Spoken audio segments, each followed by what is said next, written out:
এটা আমরা খুব আশ্চর্য হয়ে নাই। রাশেদ প্রধান বলেছে বেগম জিয়াকে কবর থেকে নিয়ে আসবে, জিজ্ঞাসা করবে। তো এই উগ্র আগে তো ছিল দস্তগীর গাজী সাহেবের লুঙ্গির তলায়, জানেন নাকি আপনারা? জানেন? মদ খেয়ে তাল হয়ে উল্টা হয়ে থাকতো, জানেন নাকি? সেই ছবি দেখছেন না আপনারা? দেখছেন?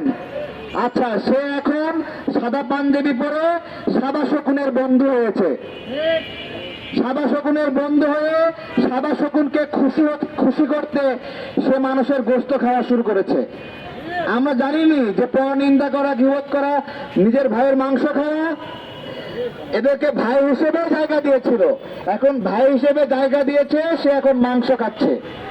আজকে রাশেদ প্রধানের এই উগ্র আচরণ স্মরণ করে দিচ্ছে যে ওর বাপকে কবর থেকে তুলে নিয়ে এসে বিচার করা দরকার।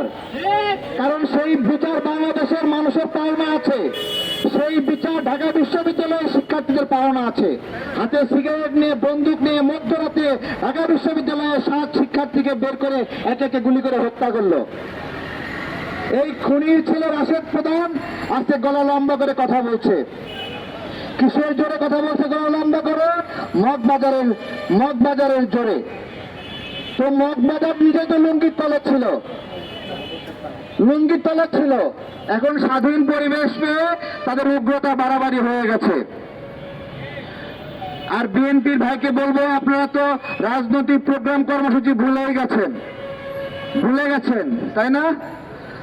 ভুলে গেছেন। আর মিছিল লাগে না, আর বিক্ষোভ লাগে না, সব ব্যস্ত। একটা অনুরোধ করি, সরকার এবং রাজনীতিকে একসাথে মিলাবেন না। সরকার সরকারের মতো কাজ করে যাবে, আর রাজনৈতিক বন্ধুরা রাজনৈতিক কর্মসূচিতে ব্যস্ত থাকবেন। আপনারা সরকার না, আপনাদের নেতাকে কুলাঙ্গার বলে, আর আপনারা লুঙ্গি পরে বসে আছেন।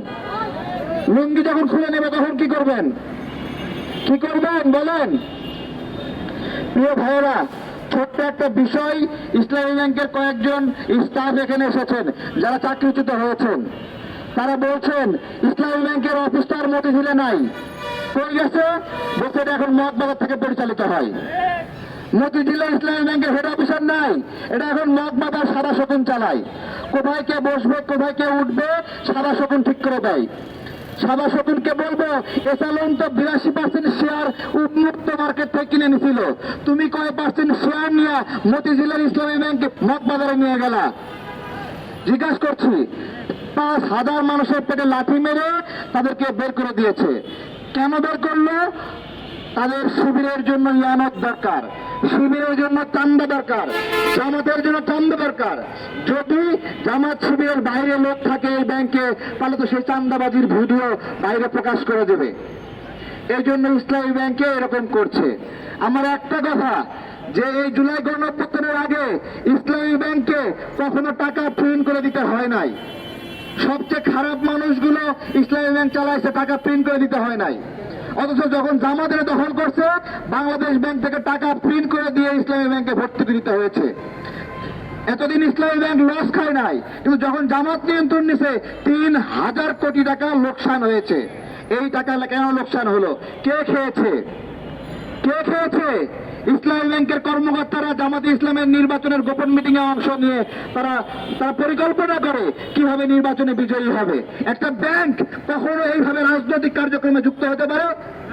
বলেন, একটা ব্যাংক কোন রাজনৈতিক দলকে মাসে মাসে চাঁদা দিতে পারে?